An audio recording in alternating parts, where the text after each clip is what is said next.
Assalamualaikum warahmatullahi wabarakatuh. Apa kabar anak-anak? Mudah-mudahan dalam keadaan sehat walafiat. Pada kesempatan kali ini, kita akan mempelajari tentang iman kepada Rasul-Rasul Allah. Peta konsep yaitu mengenal nama-nama Nabi dan Rasul Allah. Yang kedua, mengetahui sifat-sifat Rasul Allah. Yang ketiga, mengenal Rasul-Rasul Ulul Azmi. Yang keempat, mengetahui perbedaan Nabi dan Rasul. Yang keempat, meneladani para Rasul dengan cara meneladani sikap-sikap terpuji mereka. Keenam, meneladani sikap tabligh Nabi Muhammad SAW. Yang pertama yaitu iman kepada Rasul-Rasul Allah. Iman kepada Rasul Allah adalah percaya dan yakin bahwa Rasul-Rasul itu adalah utusan Allah Subhanahu wa taala yang diperintahkan untuk mengesahkan Allah, tidak menyekutukan Allah, dan mengajak manusia kepada jalan yang diridhoinya.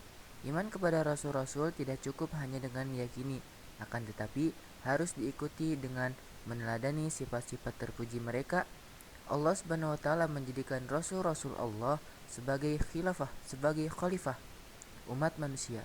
Rasul-Rasul Allah harus kita ikuti dan taati, karena apa yang mereka sampaikan adalah perintah Allah Subhanahu wa taala. Allah Subhanahu wa taala berfirman, "Ya ayyuhalladzina amanu atiullaha wa atiur rasul wa ulil amri minkum." Wahai orang-orang yang beriman, taatilah Allah dan taatilah Rasul Muhammad dan ulil amri, pemegang kekuasaan di antara kamu. Iman kepada Rasul-Rasul Allah. Manusia pertama yang diciptakan oleh Allah adalah Nabi Adam alaihissalam, sekaligus Rasul pertama yang Allah ciptakan di dunia.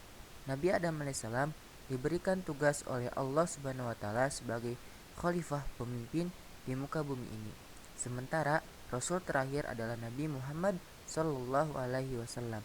Agama Islam mengajarkan pentingnya beriman kepada Rasul-Rasul Allah agar kita selamat dari fitnah orang-orang yang mengaku sebagai Rasul dan siksa api neraka.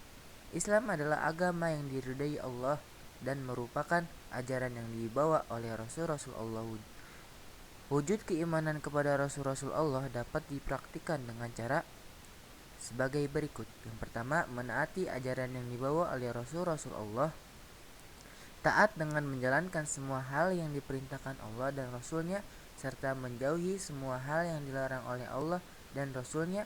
Kedua, meneladani ketaatan, sikap dan perilaku terpuji Rasul-Rasul Allah Subhanahu wa taala.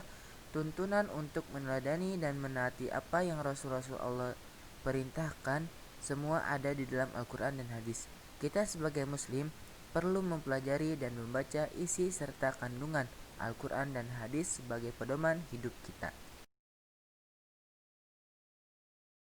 Nama-nama Nabi dan Rasul Allah. Iman kepada Rasul-Rasul Allah berarti percaya adanya Rasul-Rasul Allah. Jumlah mereka sangat banyak dan hanya Allah yang tahu jumlah pastinya. Namun, ada 25 Nabi dan Rasul yang wajib kita ketahui. Siapakah nama-nama Nabi dari 25 Nabi dan Rasul tersebut? Tentu kamu sudah mengetahui sebagian nama dari mereka. Sekarang perhatikan nama-nama Nabi dan Rasul Allah berikut agar kamu dapat menghafalnya. Nama-nama Nabi dan Rasul: Adam, Idris, Nuh dan Hud, Soleh, Ibrahim dan Lut, Ismail, Ishak dan Yakub, Yusuf, Ayub dan Su'aib, Musa, Harun, Zulkifli, Daud, Sulaiman, Ilyasa, Yunus, Zakaria, Yahya, Isa, akhirnya Muhammad. Allah Subhanahu wa taala memerintahkan kita untuk selalu mengikuti ajaran para rasul. Allah Subhanahu wa taala juga menjelaskan bahwa jumlah nabi dan rasul itu banyak. Sebagian ada yang Allah Subhanahu wa taala ceritakan dan Allah dalam Al-Qur'an, dan sebagian lagi tidak Allah ceritakan tetapi semuanya harus kita yakini. Sifat-sifat Rasul Allah. Yang pertama ialah sidik. Semua Rasul Allah wajib memiliki sifat sidik. Kata sidik berasal dari bahasa Arab, artinya jujur dan benar. Mustahil Rasul Allah bersifat kizib. Kizib berasal dari bahasa Arab, artinya bohong atau dusta. Para Rasul Allah pasti bersifat sidik, baik perkataan maupun perbuatannya. Yang kedua adalah amanah. Amanah Semua Rasul Allah wajib memiliki sifat amanah. Amanah berasal dari bahasa Arab, artinya dapat dipercaya. Mustahil Rasul bersifat khianat, artinya tidak dapat dipercaya. Para Rasul Allah pasti dapat menjaga amanah yang diberikan Allah Subhanahu wa taala. Yang ketiga, tabligh. Semua Rasul Allah wajib memiliki sifat tabligh. Tabligh berasal dari bahasa Arab, artinya menyampaikan. Mustahil Rasul Allah bersifat kitman. Kitman berasal dari bahasa Arab, artinya menyembunyikan. Para Rasul Allah senantiasa menyampaikan segala ajaran dan wahyu Allah Subhanahu wa taala. Yang keempat, fatonah. Semua Rasul Allah wajib memiliki sifat fatonah. Fatonah berasal dari bahasa Arab, artinya cerdas. Mustahil Rasul Allah bersifat baladah. Baladah berasal dari bahasa Arab, artinya bodoh. Para Rasul Allah memiliki kecerdasan dan kepandaian dalam Allah kepandaian. Tidak mungkin bisa membimbing umatnya, hal tersebut mustahil bagi Rasul. Rasul Ulul Azmi. Rasul Ulul Azmi berasal dari dua kata bahasa Arab, yaitu ulul, uli, dan azmi. Ulul atau uli artinya memiliki, sementara azmi artinya keteguhan atau tekad yang kuat. Maka Rasul Ulul Azmi maksudnya adalah Rasul Allah yang memiliki keteguhan dan tekad yang kuat dalam menghadapi setiap ujian dan cobaan. Ketika menjalankan tugas Rasul Ulul Azmi ini mendapatkan cobaan yang berat.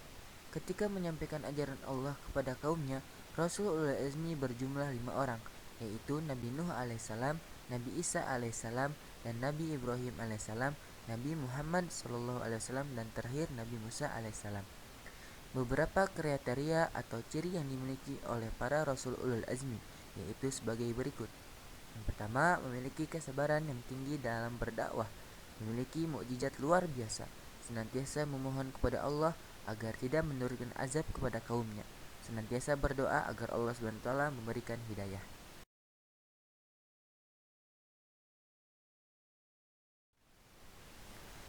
Selanjutnya, perbedaan Nabi dan Rasul. Nabi dan Rasul tidaklah sama. Nabi adalah seseorang laki-laki yang telah diberi wahyu oleh Allah SWT. Ajaran Allah SWT kepada umat manusia untuk diamalkan oleh dirinya sendiri. Sementara Rasul adalah seorang nabi yang diberi wahyu dan mengemban misi untuk menyampaikan wahyu. Selanjutnya, perbedaan nabi dan rasul. Yang pertama, nabi belum tentu rasul. Memiliki 3 sifat: sidik, amanah, fatonah. Ketiga, tidak wajib menyampaikan wahyu. Sedangkan rasul sudah pasti nabi, memiliki 4 sifat wajib: sidik, amanah, tabligh, dan fatonah ajarannya. Wajib menyampaikan wahyu dan ajarannya. Selanjutnya, persamaan nabi dan rasul Allah. Seorang laki-laki. Yang kedua, bersifat maksum, terjaga dari kesalahan dan menyampaikan agama. 3. Menerima wahyu dari Allah. 4. Memiliki mukjizat. 5. Mengesahkan Allah. 6. Bersifat basyariah, layaknya manusia biasa, makan, minum, dan bekerja, dan berkeluarga. Selanjutnya, kisah sikap tabligh Nabi Muhammad SAW. Seorang nabi dan rasul tentunya memiliki sifat-sifat wajib. Seperti yang telah kita pelajari sebelumnya, Rasulullah SAW mengemban tugas dan Allah SWT dan